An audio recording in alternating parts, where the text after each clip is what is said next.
Salut à tous les amis, j'espère que vous allez bien. On se retrouve aujourd'hui pour une nouvelle vidéo. Dans cette vidéo, nous allons évoquer donc l'avant-match contre l'Atlético de Madrid avec quelques informations. Juste avant le match, des propos de Joao Félix, Griezmann, De Paul, Saúl, bref, pas mal d'acteurs du match se sont exprimés. Et également évoquer donc l'absence de Marc-André ter Stegen pour le match également de demain et des informations mercato, puisque évidemment, comme le mercato approche, les informations commencent à s'activer et surtout il y aura des informations pour le mercato d'été. Allez, c'est parti, on va évoquer donc déjà le match contre l'Atlético de demain, match à 21h à Montjuïc. Alors pour rappel, l'Atlético ayant un match de retard en Liga est quand même très proche, égalité avec le FC Barcelone au classement, donc très serré au-dessus du classement avec Girona, le Real Madrid à 4 points. Donc ça risque d'être un match explosif avec des acteurs assez importants. Joao Félix s'est exprimé juste avant le match en disant notamment qu'il ne regrettait pas son départ de l'Atlético, qu'évidemment son club de cœur maintenant c'était le Barça, qu'il allait tout donner et qu'en fait on lui a demandé est-ce que tu célébrerais si tu marquais un but contre l'Atlético. Il a dit bon, on verra pendant le match, je sais pas. Il a également exprimé le fait que tous les joueurs, même ceux de l'Atlético, préféreraient jouer dans une équipe comme le Barça que dans l'Atlético. Donc c'est parti, les propos assez, on va dire, dangereux parce que ça motive l'adversaire. De l'autre côté, Griezmann, lui, avait lancé juste avant que Joao Félix ne s'était pas adapté à l'Atlético par manque de travail, manque de régularité. Saúl a eu un petit peu le même discours. Évidemment, ça pique Joao Félix dans son orgueil. Donc ça, c'est toujours quelque chose à suivre. On a l'impression que c'est un derby, alors que bon, ça reste un match capital. Beaucoup de certitudes côté Atlético. J'ai suivi quelques propos de supporters, quelques propos même de joueurs comme Coquet qui s'est exprimé avec beaucoup de certitude. Ouais, on va pour gagner, il faut qu'on gagne. Ouais, ils ont raison, mais bon, ça reste quand même un match très serré, très dur. Une équipe de l'Atlético cette saison qui est très offensive avec un Morata qui marque beaucoup, un Griezmann, pas besoin de vous le présenter. Même si lors des derniers matchs entre le Barça et l'Atlético sous Xavi a toujours gagné. Donc ça va être un match assez important, sachant que côté Barça, vous l'avez probablement vu, Ter Stegen ne s'est pas entraîné ce matin, donc absence aussi pour ce match, alors qu'il y avait quand même beaucoup plus de certitude concernant sa présence que contre Porto. Finalement, ça sera toujours Iñaki Peña. Donc j'ai toujours confiance en Iñaki Peña, même si je pense qu'on perd beaucoup quand même avec l'absence de Ter Stegen, avec le jeu au pied, parce que Ter Stegen au pied, eh bien c'est quelqu'un qui te solutionne pas mal de problèmes suite au pressing adverse. Donc là aussi, ça peut être un problème selon moi, parce que l'Atlético est capable de nous étouffer, et ils l'ont déjà fait plusieurs fois. Donc sans Ter Stegen pour ce match, Iñaki Peña attendu. Hâte de voir la composition d'équipe. Personnellement, je m'attends à une compo très proche de celle contre Porto. Je pense qu'on pourrait revoir un Cancelo sur le côté gauche parce que ça avait bien marché.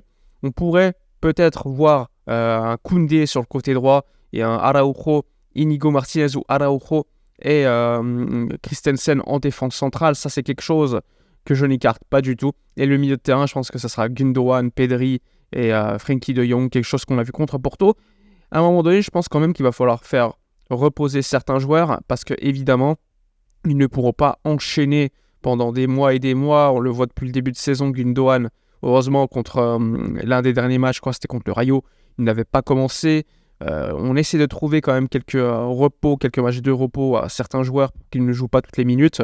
Mais il va falloir quand même activement le faire parce que, évidemment, là, tu n'as plus beaucoup de marge avec les blessures de Gavi. Sur le banc, tu as Oriol Romeu et Fermin. Avec tout le respect que j'ai pour Fermin, ça reste un jeune joueur qui n'a pas encore une saison professionnelle, en tout cas à ce niveau-là dans les pattes. Et Oriol Romeu n'a pas forcément le niveau. Donc, il faudra faire tourner sur des matchs, on va dire, entre guillemets, beaucoup plus faciles à domicile et faire confiance à l'équipe entre guillemets type, même si Xavi n'aime pas parler d'équipe type, contre des équipes beaucoup plus fortes. Ensuite, les informations mercato, je sais qu'il y en a beaucoup qui attendent ça. Alors, il faut savoir que Victor Oqué, je vous l'avais déjà dit plusieurs fois, mais malgré les doutes de certains, Victor Oqué arrive bien le 28 décembre à Barcelone, donc il sera disponible pour le premier match du Barça qui aura lieu, je crois, le 4 janvier contre Las Palmas. Donc ça va être un match assez important, le premier de sa carrière avec Barcelone. Donc ça va être annoncé très prochainement concernant le Brésilien. Donc ça permettra à Barcelone d'avoir un remplaçant à ce poste de numéro 9, qui pourra tourner avec Lewandowski, qui en ce moment n'est pas dans une forme très très bonne, et donc ça nous permettra d'avoir un joueur de plus à ce poste qui pourra faire tourner le joueur polonais, et surtout qui marque beaucoup de buts. On l'a encore vu, il est revenu de blessure, il a marqué dès son entrée en jeu à la mi-temps, donc ça c'est quelque chose de très bien, même s'il faudra qu'il s'adapte, il lui faudra du temps évidemment, mais je pense que c'est quand même une bonne chose de l'avoir dans l'effectif dès le mois de janvier. Ensuite, alors, le mercato d'hiver, il faut savoir quelque chose, c'est qu'il n'y aura pas d'autres arrivées. Ça, c'est quelque chose qui a été décidé par la direction, ce qui est légitime et logique, malgré la blessure de Gavi. Bien, niveau fair play financier était déjà excédentaire, donc il ne faut pas non plus en faire trop. Donc le Barça a pour objectif de se renforcer de manière très forte lors du mercato d'été. D'ailleurs, il y a eu une décision qui a été prise, c'est de signer un top joueur au poste de pivot. Un joueur important qui coûte beaucoup d'argent. Donc ça a été une décision très claire de la part de la direction, parce qu'ils considèrent que ce poste-là est clair, importantissime, et qu'en plus de cela, on le voit là, quand tu n'as pas un numéro 6, tu es obligé de faire jouer De Jong, Gundogan ensemble. Imaginez qu'il y en a un qui se blesse avec la blessure de Gavi en plus pour du long terme, tu es dans une situation compliquée. Donc je comprends la décision là. Je pense qu'on aurait dû même travailler sur cela en, on va dire, étant beaucoup plus prévenant avec le départ de Busquets. Ça, c'est quelque chose que je n'ai jamais compris, même si à l'époque, il y avait le fair play financier et tout. Je pense qu'il fallait quand même travailler sur ce poste de numéro 6 et préparer quelqu'un qui pouvait remplacer Busquets. On ne l'a pas fait. Et on se retrouve aujourd'hui avec Oriol Romeu, qui n'est même plus titulaire, qui n'a pas le niveau, mais ça, on le savait déjà. Donc ça, c'est quelque chose qui va être travaillé lors du mercato d'été, avec évidemment le nom de Zubimendi, qui est le nom le plus cité concernant la presse catalane, et pour Xavi, c'est son joueur préféré. Clause libératoire fixée à 60 millions d'euros. De l'autre côté, tu as des gens qui citent le nom de Joshua Kimmich, qui lui est en fin de contrat en 2025, donc il pourrait partir à un prix beaucoup plus abordable lors de l'été prochain, s'il ne prolonge pas, encore une fois. Mais moi, j'ai un petit doute concernant ce joueur, non pas en termes de qualité, mais en termes de profil. Pour moi, ce n'est pas un numéro 6, et le Barça aujourd'hui a besoin d'un numéro 6, et pas d'un joueur qui, même s'il est différent de De Jong dans le profil, attention, c'est pas un joueur qui va se projeter avec le ballon dans les pieds, c'est plus un Toni Kroos même, mais c'est pas un numéro 6 qui va au charbon d'ailleurs. Quand on peut le comparer à Kroos, c'est pas non plus un 6 qui va au charbon, même si le Real Madrid, on l'a vu, ils ont toujours besoin d'un numéro 6, que ce soit Tchouaméni ou Camavinga sur certains matchs. Nous, on n'a pas ce joueur-là en fait, qui va défendre, qui va chatouiller les chevilles des joueurs adverses. De Jong le fait en ce moment, mais ce n'est pas dans son profil sa qualité première. Et pour moi, ça serait important d'avoir un numéro 6 comme Zubimendi, qui lui correspond beaucoup plus, on va dire, au profil, même si Zubimendi coûte 60 millions d'euros. Ensuite, tu auras toujours des doutes. Personnellement, j'en ai concernant le poste d'ailier gauche, même s'il ne joue pas ailier gauche qui colle la ligne. Il y a un débat sur Joao Félix, est-ce qu'il faut l'acheter ou pas.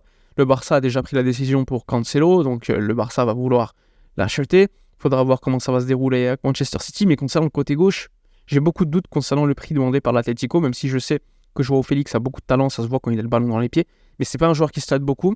Donc moi, franchement, j'y réfléchirai à deux fois concernant le prix et l'apport statistique, même si le football, c'est pas que des stats, je suis d'accord, mais le Barça a toujours besoin d'un joueur, en fait, qui fait quand même la différence. Quand Lewandowski ne la fait pas au niveau des stats, il faut un joueur qui prenne la relève, et cette saison, malheureusement, on ne l'a pas. Je crois que le deuxième meilleur attaquant, enfin meilleur buteur de la saison, c'est Ferran Torres, qui joue pas non plus énormément de minutes. Donc pour moi, c'est quand même assez révélateur, et j'espère que le club réfléchira à ce poste d'ailier gauche.